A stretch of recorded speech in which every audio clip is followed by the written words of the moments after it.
말씀은 역대상 29장 10절에서 14절 말씀입니다. 역대상 29장 10절에서 14절 말씀입니다. 제가 가진 성경으로는 구약 654페이지입니다. 역대상 29장 10절에서 14절 말씀입니다. 다 찾으신 듯한데요. 제가 봉독해 올리겠습니다.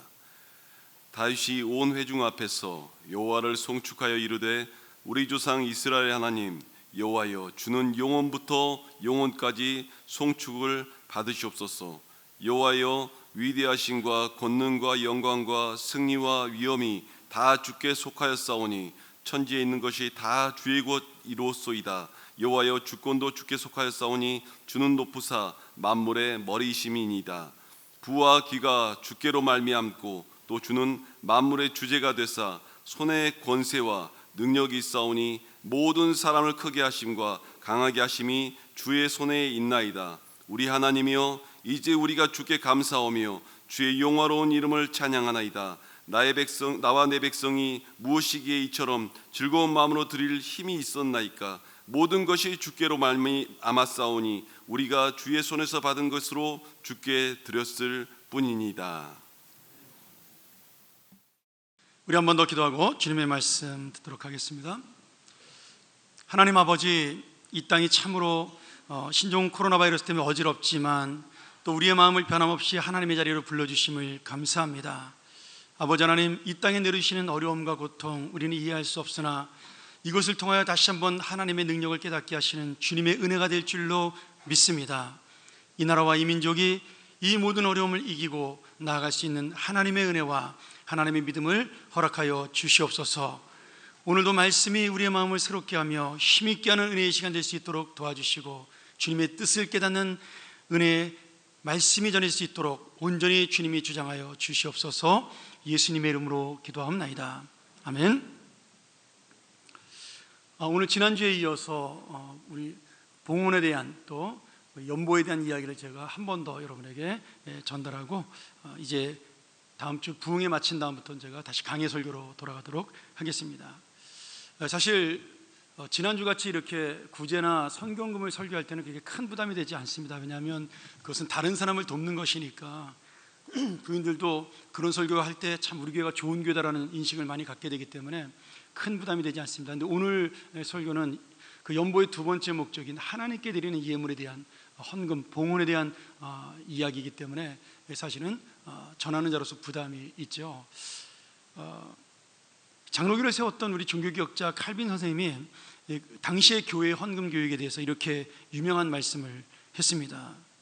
오늘날 교회의 문제는 돈에 대해서 너무 많은 이야기를 하는 것이 아니라, 그것이 문제가 아니라 돈에 대해 바른 이야기를 안 하는 것이 문제다, 이렇게 말씀을 하셨어요. 저는 전적으로 이 말씀에 동의합니다. 그래서 오늘 여러분하고 이 돈에 대한 바른 이야기를, 하나님이신 돈이 어떻게 사용되어지는가에 대한 이야기를 좀 여러분과 나눠보고자 합니다. 말씀 시작하면서 제가 우리 마틴 로이드 존스 목사님이라고 영국의 가장 위대한 설교자 중에 한 명이시죠. 그분이 그 헌금에 대한 이야기를 하면서 재밌는 이야기를 하신 걸 하나 소개하고 여러분에게 말씀을 전하고자 합니다. 어떤 믿음 좋은 아내와 믿음이 없는 남편이 한 시골 마을에 소를, 암소 한 마리를 기르면서 농사를 짓고 살았습니다. 근데 하루는 이 암소가 송아지를 2마리를 낳은 거예요. 사실 암소가 송아지 2마리 낳는 게 쉬운 건 아니잖아요. 그래서 기분이 너무 좋아진 남편이 아내에게 달려와서 이렇게 이야기를 합니다. 여보, 주님께서 우리 가정에 복 주셔서 송아지를 2마리나 주셨네. 한 마리는 우리가 키우고 한 마리는 주님의 것으로 바칩시다. 이 말을 듣고 신앙이 별로 없던 남편이 그런 소리를 하는 걸 이 부인이 듣고 니까 얼마나 기분이 좋았겠어요. 야, 우리 남편이 하나님의 은혜를 받고 드디어 믿음이 자랐구나. 너무 그렇게 좋아했는데 며칠이 지난 다음에 남편이 어두운 얼굴로 집에 돌아온 겁니다. 그러니 부인한테 이렇게 이야기한 거죠. 여보, 송아지 한 마리가 죽어버렸네. 부인이 물어봤어요. 어떤 송아지가 죽었어요? 아마 부인은 이제 뭐 송아지 색깔이나 이런 걸 물어봤겠죠. 그런데 남편이 이렇게 대답을 한 겁니다. 당연히 주님의 송아지가 죽었지. 이렇게 이야기를 한 겁니다. 안 재밌으신가요? 네. 사실은 뭐 웃자고 우리 로이드 목사님이 얘기한 거지만 사실 우리 마음 속에 있는 그런 헌금에 대한 그 연약한 마음들을 꼬집는 말씀이라고 저는 생각을 합니다. 가끔 어떤 분들은 헌금 이야기를 하면은 바로 길을 막아버리는 분들이 있습니다. 근데 분명히 성경에서는 헌금에 대해서 바른 교육을 시켜야 된다라고 말씀하고 있고요. 그 헌금이 하나님을 향한 정말 진정한 믿음이라고 분명히 말씀하고 있습니다. 그래서 예수님도 그렇게 말씀하셨잖아요. 내 보물이 있는 곳에 내 마음도 있다. 여러분, 강요된 말씀이 아니라 여러분에게 정말 자원되고 헌신된 마음으로 오늘 말씀이 잘 박힌 못처럼 들어갔으면 좋겠습니다. 오늘 말씀은 다윗 왕이 말년에 성전 건축 헌금을 백성들과 함께 드리면서 그 헌금을 마치고 난 다음에 하나님께 감사의 기도를 드리는 내용이 오늘 우리가 읽었던 10절부터의 내용입니다.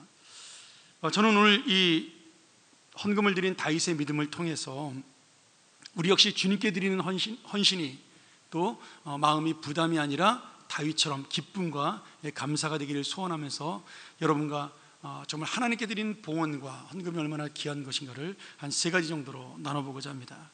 첫 번째로 헌금은 곧 봉헌이죠. 하나님께서 주신 은혜에 대해서 감사하는 믿음입니다. 우리 읽었던 29장 12절 말씀을 다시 한번 볼까요? 12절 13절 말씀 우리 같이 한번 읽었으면 좋겠습니다. 시작.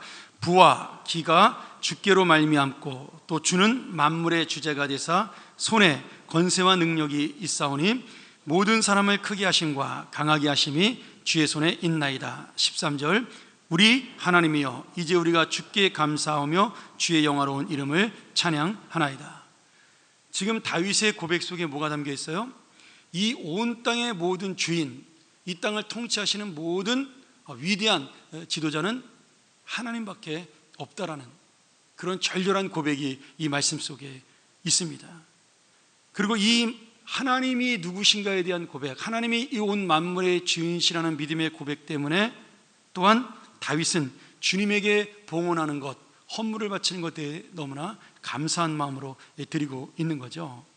오늘 이 감사의 고백이 바로 우리의 믿음이 되고 고백이 되기를 또한 주의 이름으로 간절히 소원합니다. 오늘 여러분, 우리가 이 자리에 있게 된 것, 그것 역시도 바로 주님의 은혜요. 내가 가지고 있는 모든 것, 내가 소유한 모든 것, 심지어 자녀까지도 하나님이 주신 것이기에 우리가 감사함으로 드릴 수 있는 것, 이것이야말로 헌신된 믿음입니다. 저는 헌금이라는 단어보다는 사실은 우리가 이제 보편적으로 헌금이라는 단어를 사용하지만 봉헌이라는 단어를 훨씬 더 좋아합니다. 좀 단어가 어려워서 사람들이 잘 사용하지 않지만 우리가 그 의미를 정확히 안다면 이 봉헌이라는 단어가 얼마나 하나님 앞에 귀한 단어인지를 알 수가 있는 거죠. 구약 성경에는 헌금과 봉헌 두 단어가 같이 사용되고 있기 때문에 함께 사용해도 문제가 없고, 지금은 이제 보편적으로 저희가 하나님께 드리는 그런 돈이란 뜻으로 헌금이라는 단어를 고유명사처럼 사용하고 있습니다. 근데 이 봉헌이라는 단어에는 어떤 의미가 담겨 있냐면 공경하는 마음으로 바친다는 뜻이 담겨 있기 때문에 재물과 헌금과 헌물 여러 가지의 의식이 다 포함되어 있는 말씀입니다. 그러니까 단순히 돈만 드리는 것이 아니라 여기는 내 몸과 희생과 시간, 모든 봉사까지도 포함하는 것이 바로 봉헌이라는 뜻이죠. 지난주에 잠깐 설명해 드렸지만 신약 초대교회에서는 연보라는 단어를 썼습니다. 그것은 왜 그러냐면 사도 바울이 연보라는 단어를 쓸 때 예루살렘이 큰 흉년을 맞아서 예루살렘 교회 교인들이 굉장히 어려운 일을 겪었습니다. 그때 바울이 개척했던 많은 교회들에게, 유럽에 있는 교회들에게 이 예루살렘 교회를 도울 수 있는 구제헌금을 요청하게 된 거죠.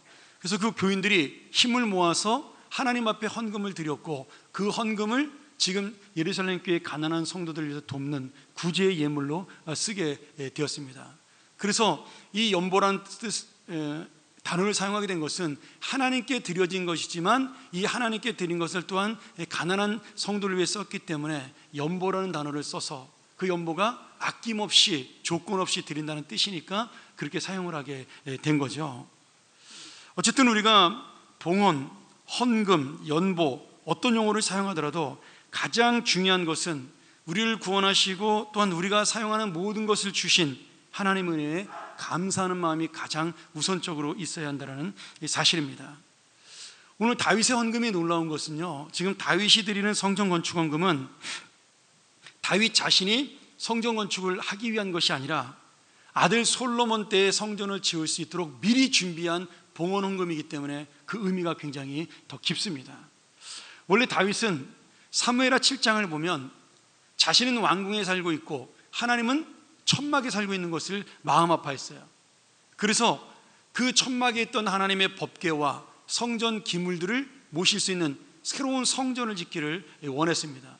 또 그만한 능력도 있었죠. 나라가 잘 살았으니까. 그런데 다윗이 그러한 하나님의 마음을 가지고 성전을 건축하려고 했을 때 하나님이 그것을 막으셨습니다. 왜냐하면 다윗의 믿음과 헌신을 보시고 성전을 지은 것보다 더 큰 축복을 주셨어요. 그래서 다윗의 왕위가 끊어지지 아니하고 다윗의 후손들이 계속해서 그 왕의 자리를 이어간다라는 그런 메시아적인 축복을 주셨지만, 그러나 성전 건축은 하지 말라고 하나님이 거절을 하셨습니다. 그 이유는 뭐냐면 우리가 역대하 2장으로 가서 솔로몬이 성전을 지으면서 그 설명을 하고 있는데요, 우리 아버지 다윗의 원래 직업이 뭐였죠? 목동이었습니다. 그러다가 뭐가 되죠? 장군이 됩니다. 장군이 돼가지고 전쟁을 많이 했어요. 왕이 돼서도 전쟁을 많이 했습니다. 그러니 다윗은 가는 곳마다 승리를 했거든요. 사무엘 하에 보면 다윗이 가는 곳마다 승전했다라는 기록이 곳곳에 나옵니다. 그래서 다윗은 그 전쟁을 통해 승리는 했지만 많은 사람의 피를 흘린 거죠. 그런데 성전의 의미가 굉장히 중요합니다. 성전은 하나님이 거하시는 곳인데, 여러분, 하나님이 거하시는 곳에는 뭐가 있죠? 완전한 평화가 있습니다. 그래서 이 성전에는 거룩함과 평화가 있는 곳이기 때문에 피를 흘린, 다시 말하면 생명이 죽는 그런 일이 없는 거죠. 제물을 드려서 피를 바치는 제사조차도 성전에서는 새로운 생명을 얻기 위한 그러한 희생입니다. 그래서 하나님은 상징적으로 다윗이 많은 피를 흘린 장군이었기 때문에 이 성전을 짓지 못하도록 그렇게 거절을 하신 겁니다. 그리고 대신 다윗의 믿음을 보고 그 아들 솔로몬이 성전을 지을 수 있도록 하신 거죠. 여러분, 솔로몬의 이름 뜻은 평화라는 뜻입니다. 평화. 왜 솔로몬의 이름을 평화라고 지었겠어요?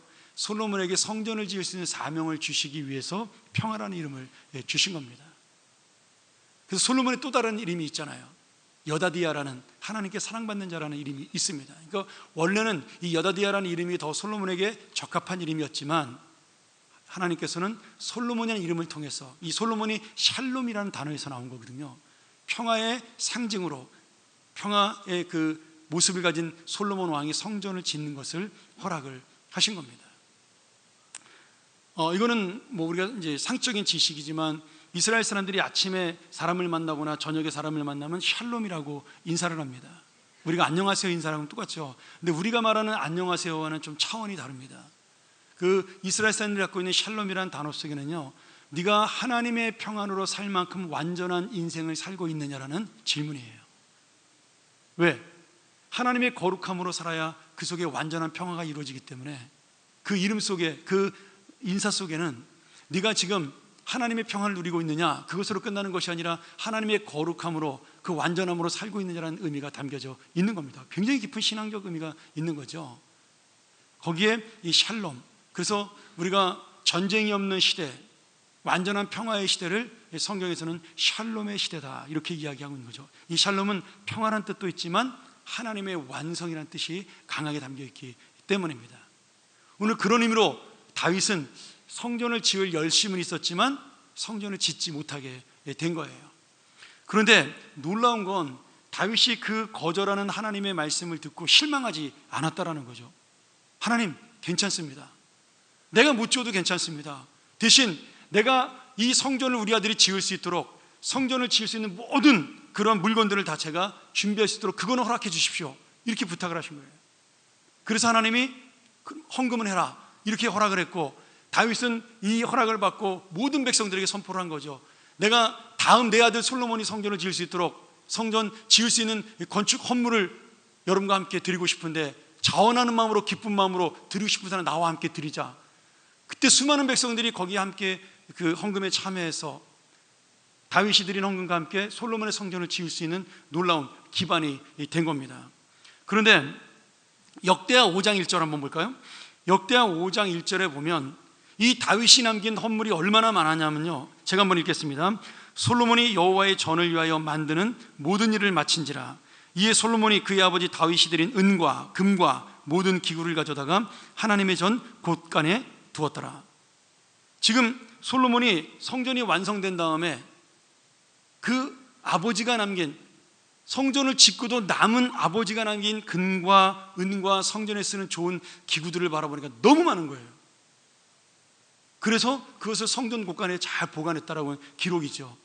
그러니까 얼마나 많이 다윗이 이 성전 봉헌헌금을 준비했다는 것을 우리가 알 수가 있습니다. 실제로 역대하 2장으로 넘어가면서 솔로몬이 성전을 지으려고 준비를 시작을 하는데요, 그가 정식적으로 준비한 건요 딱 두 개입니다. 하나는 뭐냐면 두로왕 히람왕이 얻은 백향목 나무예요. 성전을 지을 수 있는. 그 다음에 석재입니다. 석재. 그러니까 돌과 나무를 제외한, 그러니까 이 뼈대를 쓸 수 있는 건물을 쓸 수 있는 것을 제외한 모든 것은 다 다윗이 바쳤던 헌금으로 그 성전이 지어질 수가 있었던 겁니다. 여러분, 이게 다윗의 놀라운 믿음이죠. 그 성전을 지은 사람은 내가 아니에요. 내 이름이 남지도 않고 거기에 자기의 공로가 있지 않습니다. 근데 그것과 아무 상관없이 오직 하나님의 성전을 향한 열심으로 하나님을 기쁘시게 한다는 마음으로 자기의 전심을 다해서 봉헌을 드렸다라는 사실이죠. 여러분, 이것이 바로 감사하는 자의 특징입니다. 감사하는 자의 믿음이에요. 나와 상관없이 주님의 일이 일어나고 주님의 사랑이 일어나고 주님의 생명이 일어나는 곳에 내가 모든 것을 드린다. 이것이 바로 헌금하는 자의 마음, 자세입니다. 오늘 우리가 드리는 모든 예물과 헌신과 여러분의 봉사도 함께 이런 진정한 감사와 기쁨의 예물이 되기를 주의 이름으로 간절히 축원합니다. 두 번째로, 다윗이 드렸던 헌금 곧 봉헌은 오직 하나님께 돌려드렸던 헌신의 믿음입니다. 우리 29장 14절 한번 볼까요? 우리 같이 한번 읽도록 하죠. 자, 시작. 나와 내 백성이 무엇이기에 이처럼 즐거운 마음으로 드릴 힘이 있었나이까? 모든 것이 주께로 말미암아 싸우니 우리가 주의 손에서 받은 것으로 주께 드렸을 뿐이니이다. 지금 다윗은 봉헌 예물을 드리면서 내 것을 드린다라고 말씀하지 않았어요. 뭐라고 말씀하죠? 하나님이 주신 것을 내가 돌려드립니다. 이렇게 고백을 했습니다. 그럼 이것을 우리가 무슨 신앙이라 그래요? 청지기 신앙이라고 부릅니다. 내가 가진 모든 것은 내 것이 아니라 하나님의 것이고, 그리고 나는 그 하나님의 것을 대신 관리하고 맡아서 일하는 매니저라 이거예요. 청지기라 이거죠. 주인이 아니라. 그리고 주인이 필요해서 야, 그거 가지고 와라. 그러면 바로 주님 앞에 내가 그동안 잘 관리했던 것을 내어놓는 그런 청지기가 우리의 역할이라고, 그렇게 다윗은 고백하고 인정하고 있는 겁니다. 제가 다윗을 좋아하는 이유 중에 하나가 뭐냐면, 다윗이 범죄하잖아요. 밧세바와 범죄하고 간음죄와 살인죄를 저지르고 하나님에게 엄청난 책망을 듣습니다. 그리고 회개하면서 지은 시가 시편 51편이에요. 제가 화면에 준비는 하지 못했지만 다윗이 그 시편의 51편에서 회개를 쭉 하면서 중간에 뭐라고 말씀하냐면, 주님, 다른 모든 것을 다 가져가도 좋사오니 주님의 성령은 나를 떠나지 마옵소서. 이렇게 기도하세요. 이게 여러분 굉장히 놀라운 기도예요. 왜냐하면 다른 모든 것은 이미 누구 거라는 거예요? 하나님 거니까 다 가져가셔도 괜찮다는 거예요. 왕의 자리, 뭐 내 아들, 아니면 내 명예와 지위, 이런 모든 것들 어차피 하나님 거니까 다 가져가셔도 괜찮다는 거예요. 그런데 그 모든 것을 주셨던 하나님, 그 주님은 나를 떠나시면 안 된다라고. 내가 아무리 악하고 내가 아무리 나쁜 놈이라도 하나님 나를 좀 사랑하고 긍휼히 여겨달라고 그렇게 간절하게 하나님 앞에 빈 겁니다. 여러분, 이게 다윗의 놀라운 믿음이에요. 여러분, 왕의 자리를 헌신짝처럼 버릴 수 있다? 쉽지 않습니다. 내가 가지고 있는 재산을 하나님 거니까 드린다? 쉽지 않습니다. 오늘 그런데 주님은 다윗의 그 믿음을 보시고 기뻐하신 거죠. 그리고 다윗에게 더 많은 것으로 갚아 주신 겁니다. 제가 이 말씀을 준비하다가 창세기 22장 그 새벽기도 본문을 이렇게 쭉 제가 읽고 있는데 하나님이 저한테 큰 은혜를 주셨어요. 아마 창세기 22장 그 아브라함이 아들 이삭을 바치는 장면을 제가 설교한 것만 해도 10번은 넘을 겁니다. 지금까지 뭐 우리 교회 설교한 것도 한 4번 되고요. 제가 부임한 첫 주에 그 설교를 했었죠. 그리고 금요일 날도 했었고, 그리고 다른 교회 부흥회 가서 제가 이 본문을 가지고 여러 번 설교했는데 하나님이 또 다른 은혜를 주시더라고요. 새벽기도 준비를 하는데 그게 뭐냐면 아브라함이 아들 이삭을 바치는 사건은 그 성경 말씀에 보면 어떻게 되냐면 하나님께서 아브라함을 시험하셨다라고 말씀하셔요. 그럼 나중에 뭐라고 말씀하시냐면 네가 네 아들 독자 이삭을 나보다 더 아끼지 아니하였은즉 네가 네 아들 독자 이삭보다 나를 더 아꼈은즉 내가 너의 믿음을 알았다라고 하나님 칭찬하시잖아요. 근데 하나님이 그 말씀 속에서 아브라함이 시험했던 이유를 알려주시는 거예요. 지금 이 아브라함이 하나밖에 없는 아들 이삭을 바치라는 시험은 내가 누구냐, 하나님이 누구냐, 아브라함이 깨닫기를 원했던 거예요. 아브라함에게 물어보고 싶었던 거예요. 너는 나를 누구라고 생각하느냐? 너에게 있어 나 하나님은 어떤 존재냐? 이것을 질문하기 위해서 아브라함에게 아들 이삭을 바치라고 명령하신 겁니다. 아들 이삭을 누가 주었지? 누가 그 이삭의 진정한 주인이냐? 지금 그 질문이라는 거죠. 아브라함과 사라는 100살의 아이를 낳았습니다. 낳을 수 없는 모든 인간의 능력이 끊어진 다음에 하나님의 은혜로 그 아들을 낳았어요. 그러니 이 아들은 하나님의 은혜로 주어진 아들입니다. 하나님이 허락하신 아들이에요.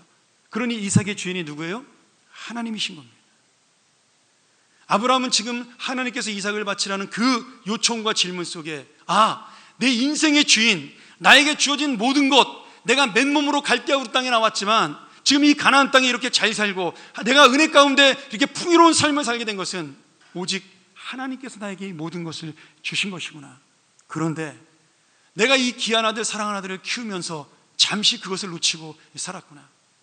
이 눈에 보이는 아들이 너무나 사랑스럽고 너무나 크기 때문에 내 인생의 주인이신 하나님을 내가 잠깐 동안 잊어버렸구나. 그 사실을 깨닫게 하기 위함입니다. 여러분, 그런데 이 아브라함이 드렸던 이삭의 예물이, 아들의 예물이 바로 오늘 우리가 드리는 봉헌과 헌금의 의미를 가지고 있는 것입니다. 하나님의 주인이심을 인정하고 하나님의 것을 하나님에게 돌려드리는 당연한 믿음의 실천이고 고백이고, 오늘 다윗의 고백이 바로 우리의 고백이 되어야 한다는 거죠. 근데 이게 여러분 진짜 복입니다. 이 은혜를 알면요, 이게 진짜 복이에요. 왜 그런 줄 아세요? 내 인생 전체와 내 모든 소유를 주님의 것으로 인정하면 그 모든 것의 주인이 누구예요? 하나님입니다. 여러분, 그러면 누가 책임지는 거예요? 내 인생은 하나님이 책임져 주시는 거예요. 내가 걱정할 필요가 없어요. 내가 염려할 필요가 없어요. 내 생명조차도 하나님의 것이면 죽는 거 걱정할 필요가 없죠. 왜? 영원토록 영생으로 인도하시는 분이, 책임져 주는 분이 주님이시니까. 제가요, 가끔 교회 문제 때문에 이제 걱정될 일이 있잖아요. 여러 가지 문제가. 그러면 제가 새벽에 가서 하나님 앞에 엎드려서 기도합니다. 저의 부족함을 가지고 하나님, 제 힘으로 이거 잘 안 되는데 어떻게 해야 됩니까? 막 하나님 앞에 간절히 기도하면 하나님이 저한테 꼭 그러셔요. 야, 이놈아, 그 교회가 네 거냐? 내 거잖아. 너 내가 맡긴 거지, 너한테 준 거 아니다? 나한테 맡겨. 내가 책임지지 네가 왜 신경 쓰고 걱정하냐. 그래서 제가 자유함을 확 얻을 때가 너무나 많아요. 이게 하나님의 복이라는 거죠. 여러분, 정말 자녀를 주님이 주신 것이라고 믿는다면 우리 자녀에 대한 문제까지도 하나님 앞에 맡길 때 그 책임을 누가 지시는 거예요? 주님이 주시는 겁니다. 아브라함도 그렇게 고백을 하잖아요. 아버지, 나무는 있는데, 불은 있는데 재물은 어디 있어요? 이삭이 물어봤어요. 얼마나 가슴 찢어지는 질문이에요. 근데 아브라함이 뭐라고 대답해요? 재물은 하나님이 준비해 놓으셨다. 아브라함은 이미 알고 있었던 거예요. 하나님께서 이삭을 바치라 그런 그 이유를 두렵고 떨리긴 했지만 그 의미를 알고 있었기 때문에 오늘 이 믿음의 고백, 그 제물을 하나님이 준비하셨다는 고백이 응답이 된 것입니다. 할렐루야. 아브라함이 제물을 이삭을 드리려고 칼을 대었을 때 여러분, 하나님이 그 아브라함을 말리셨어요. 그리고 무엇을 보여줬죠? 그 숲을 속에 나뭇가지에 뿌리 걸려있는 순양 한 마리를 보이게 하셔서 그것으로 대신 제물을 드리게 했습니다. 여러분, 모리아산에서 아들 이삭을 바치면서 얻은 복이 그 순양 한 마리예요? 아닙니다. 하나님 뭐라고 말씀하셨어요? 네가 네 아들 독자 이삭을 나에게 아끼지 아니하였은즉 내가 하늘의 별처럼 바다의 모래처럼 수많은 자손들을 너에게 복으로 허락해 주겠다. 여러분, 한 명의 이삭은 하나님의 것이지만 수많은 별들, 수많은 모래와 같은 자녀들, 그 모든 것들도 하나님이 아브라함에게 주셨다라는 거예요. 그리고 그 수많은 별들, 수많은 모래들이 누구예요? 우리들입니다. 우리 모두가 아브라함의 영적 자손이 되어 지금 이 자리에 앉아 있는 거죠. 책임져 주시고 약속해 주시는 하나님의 은혜를 만나는 것, 그것이 바로 오늘 다윗이 돌려드린 이 봉헌 예물의 은혜입니다. 사랑하는 여러분, 오늘 이 청지기 신앙, 돌려주는 신앙을 간직함으로 하나님이 또한 책임져주는 인생을 만나기를 주의 이름으로 간절히 축원합니다. 마지막 세 번째로, 헌금, 이 봉헌은 하나님의 공동체가 함께하는 사랑의 믿음입니다. 우리가 읽지는 않았지만 29장 9절을 같이 볼까요? 같이 한번 있습니다. 백성들은 자원하여 드렸으므로 기뻐하였으니 곧 그들이 성심으로 여호와께 자원하여 드렸으므로 다윗 왕도 심히 기뻐하니라. 다윗은 자기의 감사와 기쁨이 백성들에게 나누어지길 원했어요. 그래서 그냥 관광 겁니다. 내가 이렇게 하나님 앞에 봉헌하고 싶은데 같이 할 사람 우리 같이 하자. 처음에 신하들에게 시작을 했어요. 그런데 백성들이 똑같은 마음을 가지고 다윗과 같은 마음으로 분에 넘치도록 헌금과 예물을 주 앞에 드린 겁니다. 이 말씀은 뭐예요? 다윗이 갖고 있던 감사와 헌신의 마음, 그것을 백성들도 함께 누리고 사는 믿음의 사람들이었다라는 그런 말씀이죠. 다윗의 고백을 한 번 더 볼까요? 29장 15절입니다. 우리는 우리 조상들과 같이 주님 앞에서 이방 나그네와 거류민들이라. 세상에 있는 날이 그림자 같아서 희망이 없나이다. 이 말이 뭐예요? 우리는 하나님이 함께 주지 않으면 우리의 조상 아브라함이 나그네였던 것처럼, 이삭이 여기저기 이사 다녔던 나그네였던 것처럼, 야곱이 나그네였던 것처럼 우리는 나그네에 불과한 인생이다. 이 땅에 오랫동안 살지 못할 그림자와 같은 인생이고, 해 뜨면 없어지고 해 지면 사라질 그림자와 같은 인생이라는 거죠. 그래서 우리의 인생을 바라보면 희망이 없다라는 거예요. 그런데 하나님은 그런 인생을 세우셔서 하나님의 나라를 세우시고 하나님의 백성으로 인정해 주셨다라는 거죠. 그러니 우리가 어떻게 하나님 앞에 감사하지 않을 수 없느냐. 여러분, 하나님이 없는 인생은요, 모든 것을 가졌어도 무의미한 인생이라는 고백입니다. 오늘 우리가 드리는 공동체의 헌신도 마찬가지예요. 우리 중에는 부자도 있고 가난한 분도 있습니다. 사회적인 지위가 있는 분도 있고 아닌 분도 있죠. 건강한 분도 있고 아픈 분도 있습니다. 어른도 있고 아이도 있어요. 그럼에도 우리 모두는 주님의 은혜로 함께 살아가는 믿음의 공동체고 하나님의 신앙의 가족입니다. 사는 모습은 달라도 주님에게 받은 은혜와 구원의 모습, 영원한 소망, 그리고 이 땅을 살아가시는 동안 함께 하시는 동행의 역사는 모든 우리 자녀들, 모든 교우들에게 동일하게 임하는 하나님의 역사입니다.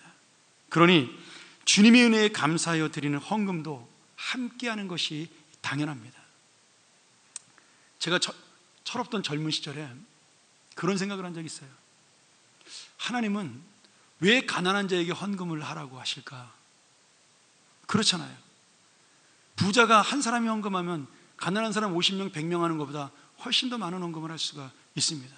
그냥 가난한 자는 부자의 헌금을 받아 도우면 되고, 그리고 부자는 자기가 주신 것 중에 일부를 들여서 이 교회를 유지하고 세우면 되는데 하나님은 왜 가난한 자에게까지 굳이 헌금하라고 그렇게 명령을 하셨을까?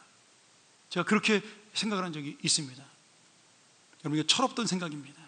시편 50편 9절과 10절 우리 한번 같이 화면으로 보겠습니다. 하나님이 이렇게 말씀하셔요. 내가 너의 집에서 숫소나 너의 우리에서 순념소를 가져가지 아니하리니 이는 삼림의 짐승들과 뭇산의 가축이 다 내 것이라. 산의 모든 새들도 내가 아는 것이며 들의 짐승도 내 것이미로다. 이 말씀이 뭐예요? 너희들이 예물 드리지 않아도 나 사는데 지장 없다, 이런 뜻입니다. 하나님은 스스로 완전한 분이기 때문에, 부족한 것이 없으신 분이기 때문에 우리가 드리는 헌금에 의존하지 않으신다라는 거예요. 근데 왜 헌금 내라 그러죠? 아니, 만물에 주신 하나님이 채워주면 되는데 하나님 물질이 필요 없다고 성경에서 말씀해 놓고 우리 보고는 또 왜 헌금을 하라 그러실까요? 이게 제가 의문이 되었기 때문에, 그래도 이왕이면 부자가 내면 되지 왜 가난한 자 보고 드리라 그랬을까? 그런 의문이 생겨난 것입니다. 여러분, 여기에 중요한 하나님의 사랑이 담겨져 있습니다. 우리는 공동체가 가족입니다. 예수님의 피로 하나가 된 믿음의 공동체예요. 믿음의 가족이죠. 부모님이 생일을 만났어요. 부모님이 생일을 만나면 모든 자녀들이 다 부모님에게 선물을 드립니다. 저는 우리 아이들에게 선물을 강요합니다. 제 생일날 빨간 글씨 쳐놓고요, 내가 뭐가 필요하다 이렇게 저는 얘기합니다. 교육이라고 저는 생각을 해요. 근데 여러분, 선물을 가져오는 아이들이 돈이 많든 돈이 적든 선물을 다 갖고 옵니다. 저희 큰아이는 돈을 벌기 때문에 저에게 좋은 선물을 해줘요. 작은아이는 학생이니까 선물을 잘 못합니다. 그리고 항상 마음만 보내죠. 근데 부모는 그것을 받으면서 가난한 자가 드리는 선물이든 부자들이 주는 선물이든 다 기쁜 마음으로 받습니다. 여러분, 가난한 아들이라고 해서 야, 너 필요 없어 갖고 오지 마 그러지 않아요. 기쁨으로 받습니다. 그리고 그 다음날 집에 갈 때 어떻게 해요? 부자들이 준 그 선물을, 그 돈을 가난한 아들에게 주머니에 넣어주는 겁니다. 이게 부모의 마음인 거예요.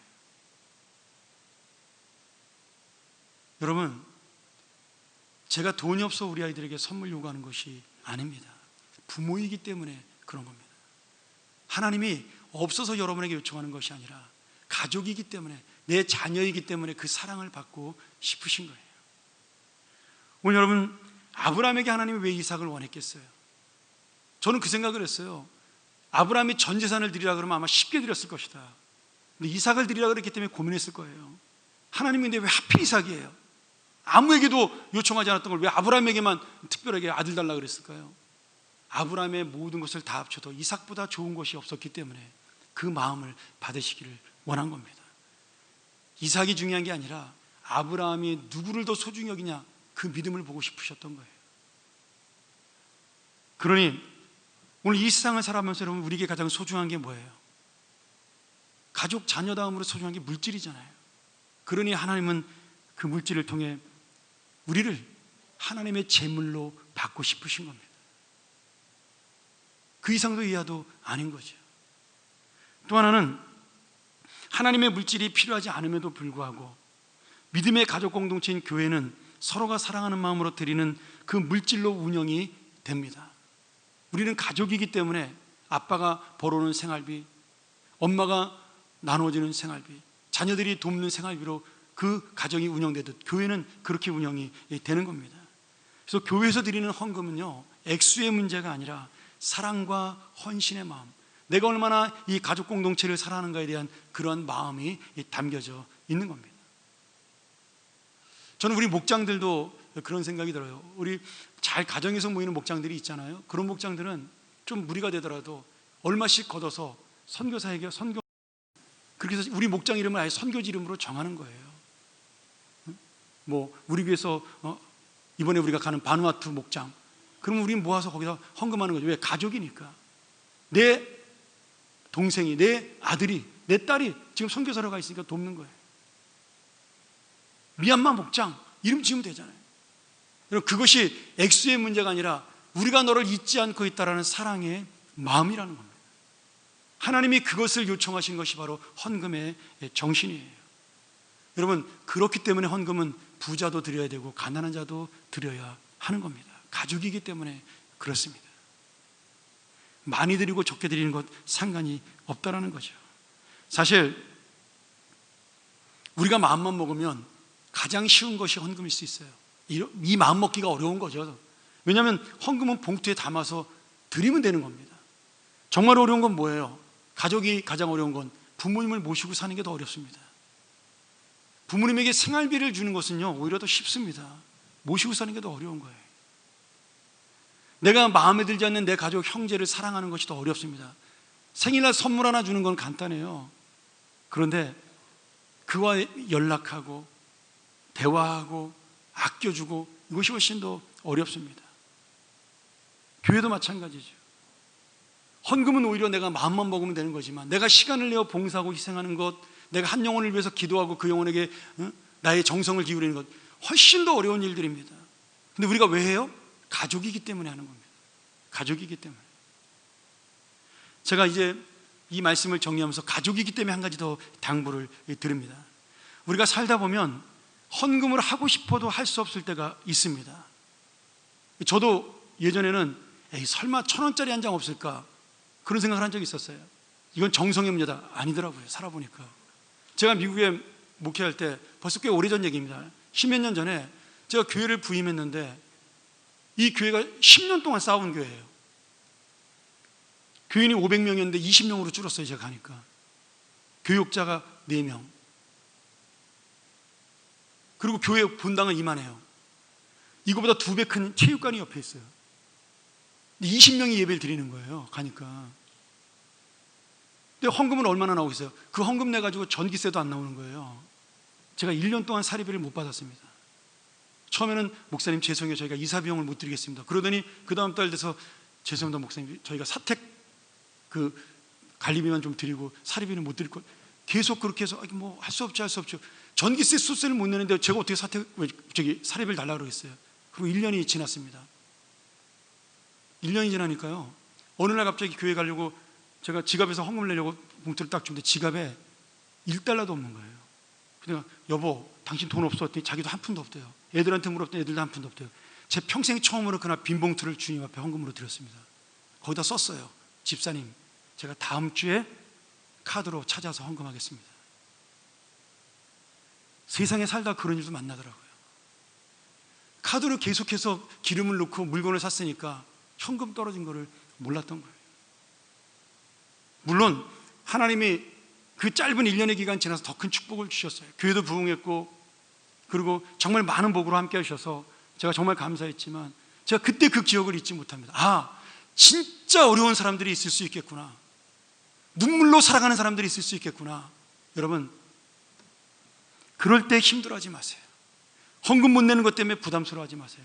물론 가족이니까 내가 부담 갖는 게 당연한 겁니다. 그 귀한 마음을 하나님이 아신다라는 거예요. 주님은 우리 마음을 알고 우리의 형편을 이해하시기 때문에 그 마음을 기뻐하시고 삶의 예물을 기뻐하시는 겁니다. 그러니 오늘 내가 할 수 있는 것으로 주님 앞에 헌신한다면 그것이야말로 여러분이 산제사를 드리고 여러분의 몸을 산제물로 드리는 아름다운 믿음이 될 것이라고 믿습니다. 사랑하는 여러분, 헌금은 돈이 아니라 마음입니다. 오늘 아브라함이 자신의 모든 재산과 절대 비교할 수 없는 가장 귀한 독자 이삭을 주님 앞에 드림으로 주님이 책임져주는 인생이 되었습니다. 아브라함의 인생뿐 아니라 바쳤던 아들 이삭의 인생까지, 그 후손들까지 책임져주는 인생을 살았죠. 다윗은 자신의 것을 하나님 것으로 인정함으로 아들 솔로몬의 인생과 그 모든 후손들의 그 왕조가 끊임없이 이어지는, 결국 예수님에게까지 이어지는 놀라운 은혜와 영광을 얻게 되었습니다. 오늘 우리가 가진 모든 것, 내 생명, 여러분 주님의 것입니다. 죽음조차도 주님이 허락하셔야 가능한 거잖아요. 코로나 바이러스 때문에 우리도 염려하고 걱정하지만 그것도 주님이 허락하신 은혜입니다. 하나님은 우리를 책임져 주실 것입니다. 살아있는 동안도 책임져 주시고 우리의 생명이 떠나는 그날도 책임져 주시고 영원히 하나님의 은혜 앞에 우리는 함께 살 것입니다. 오늘 다시 한번 그 믿음으로 살아가는 여러분 되시기를 주님의 이름으로 간절히 축원합니다. 우리가 한번 이 시간 이 말씀 기억하면서 기도하기를 소원합니다. 우리가 빈몸으로 이 땅에 태어났습니다. 우리 이북에서 피난 오신 우리 권사님들, 장로님들, 집사님들 아실 거예요. 뭐 저희 가정도 마찬가지입니다. 뭐 저희 아버지 딱 옷 한 벌 가지고 피난오셨다 그러더라고요. 근데 지금 여러분 우리 주위에 보세요.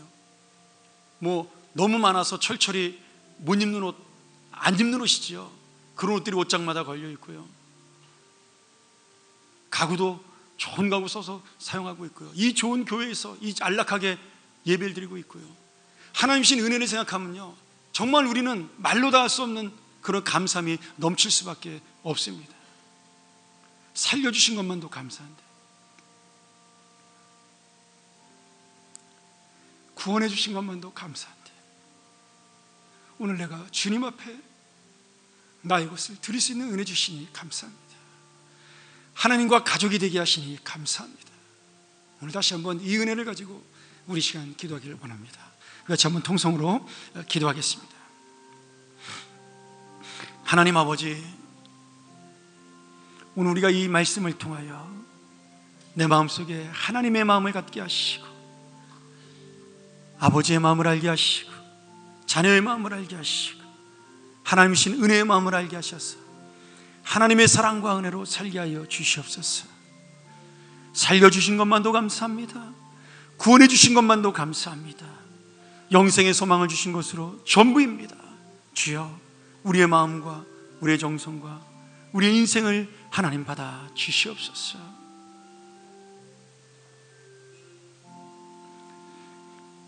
하나님 아버지, 오늘 다시 한번 우리의 마음을 다하여 주 앞에 감사를 드릴 수 있도록 도와주시고, 이 주님의 은혜를 기뻐할 수 있도록 도와주시며, 우리의 드리는 예물을 통하여 하나님의 일들이 이루어질 수 있도록 역사하여 주시옵소서. 오늘 끊임없이 나와 함께 하시고 나를 챙겨주시는 예수 그리스도 이름으로 기도하옵나이다. 아멘.